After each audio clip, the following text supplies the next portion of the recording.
if Dwight and Jim somehow had a baby, it'd be my favorite. Because I love, like, Dwight just because sometimes he's so stupid. I just have moments where I'm like him. But then I'm also like Jim because I love, like, the pranking, and he's also reasonable, and I like to think that I'm not entirely Dwight.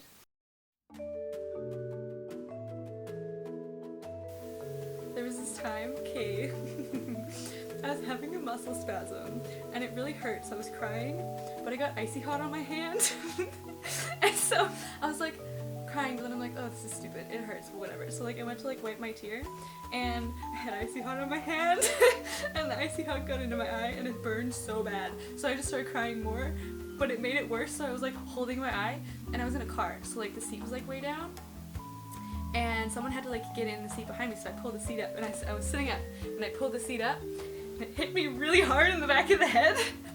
So I was holding my eye, and I'm holding the back of my head, and I'm, like, crying, but I'm also laughing really hard.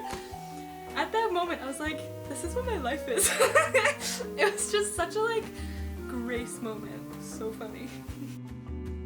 My name is Grace, and I have been involved in the church since I was a little, but I've been a student leader for 4 years, and I will be going on my 4th missions trip this summer.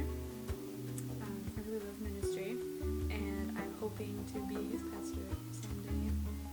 I was 13 and I went to this conference, and I had always kind of, like, enjoyed being in ministry and stuff, and then I just kind of had this, like, feeling. I was like, well, I'm going to be a youth pastor, and it just kind of happened, and then ever since then I've just been, like, chasing that, and I haven't felt like a stop for the passion that I have, so I'm just going with it.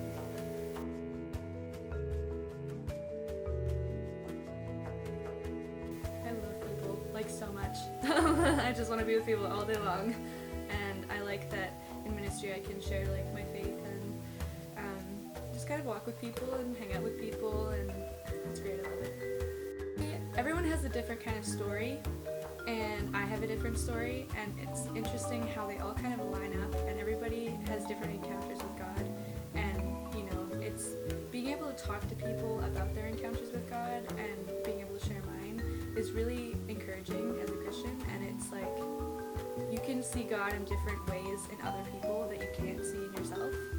So it's kind of like a give and take thing with other people. You kind of learn from them and see God in them, and they can see God in you, and it's really cool.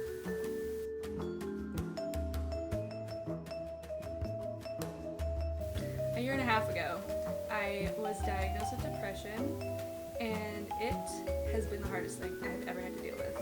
And everything that comes with it, and, you know, anxiety, and waking up in the morning, and, you know, just feeling so heavy and dark. It's been, like, spiritually and emotionally, like, the hardest thing I've ever had to deal with. And I never expected it to be this hard. You know, you hear about depression and anxiety and mental illness all the time, everywhere. You hear about it on TV and stuff like that, but you never actually expect it to feel like this. I never expected my relationship with God to develop this way. But in, like, my hardest, darkest moments, when I had nothing left, I was like, well, you know, might as well, like, talk to Jesus about it, because what else have I got to lose? Like, I've walked the line of, you know, suicidal thoughts and stuff, but I'm not done here, and I know that, so I decided to lean into God, because when you're really that low, you don't really have anything to lose. So I decided that, you know, instead of, like, not being here, I'd rather, you know, put everything that I have left into my relationship with God, and it's actually been crazy.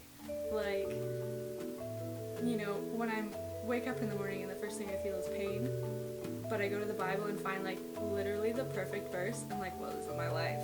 It's weird. You never expect that. Like, if you were to open up a book and just start reading it, like, not the Bible, you would not find something like that if you, like, did, like, compared to the Bible. It's just weird.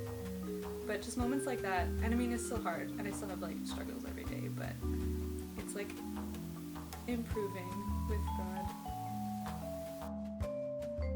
I think that if you find a good church community, it's the best thing you could possibly do. Like, you know, there's so much, like, care in the family of God. Like, it sounds really cheesy, but when you're going through something like this, what you need is somebody there to like support you. And when you have like a support system like the family, it's just, that's all you can ask for.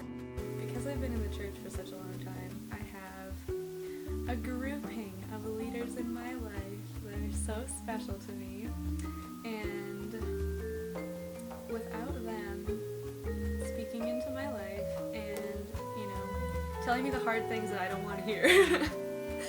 People are afraid to tell me stuff because I'm so stubborn, but there's gotta be someone to tell it to me. And so without those people in my life, I would have struck off on a different path, and I'd probably be like laying on the street, like addicted to something.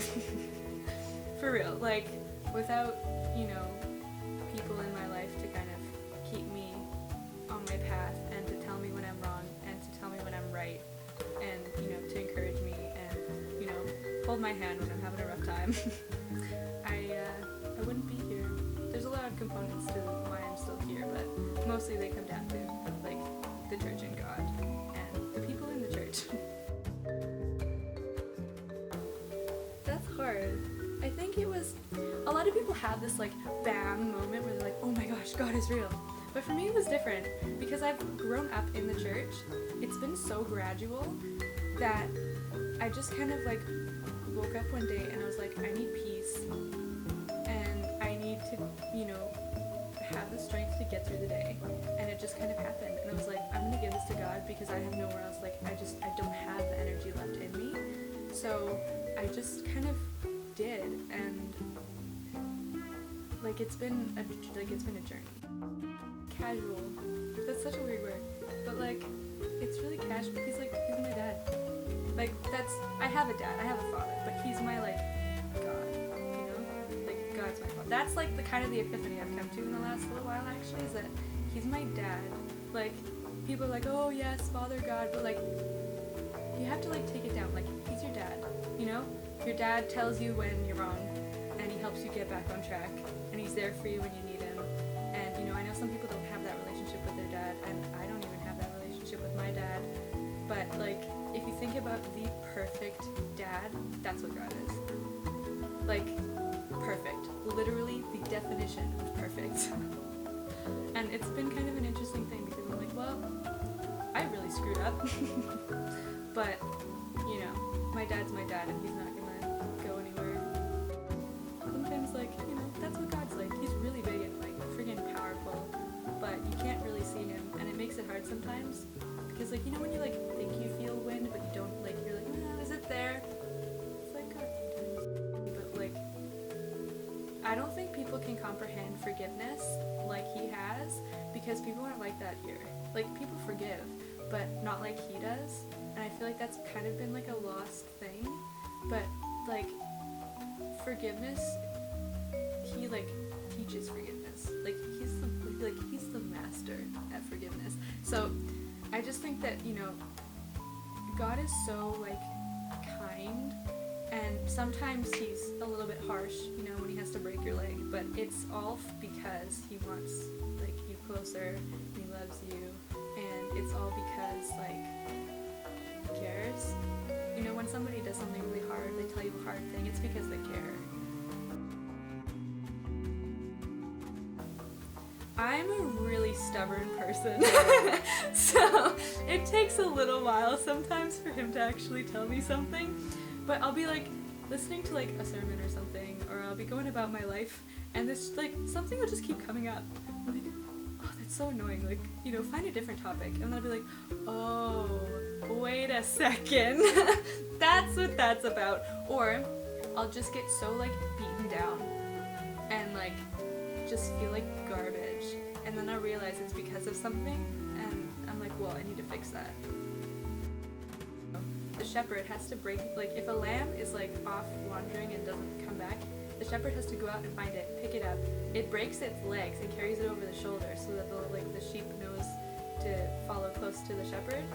And that's just so like evident in my life. I'm like, well, I guess my leg's getting broken because I gotta walk closer. Right now, I really like Psalm 77, but my all-time favorite Bible verse is Matthew 6:34, and it says, "Therefore, do not worry about tomorrow, for tomorrow will worry about itself. Each day has enough trouble of its own." And sometimes I forget about it, and I'll be like, "Oh, I'm so stressed out. Tomorrow's gonna be like this." And then I'm like, "Wait a second, I only have to worry about today." And it's actually been so helpful. I don't endorse tattoos, but actually stay in school. It's important.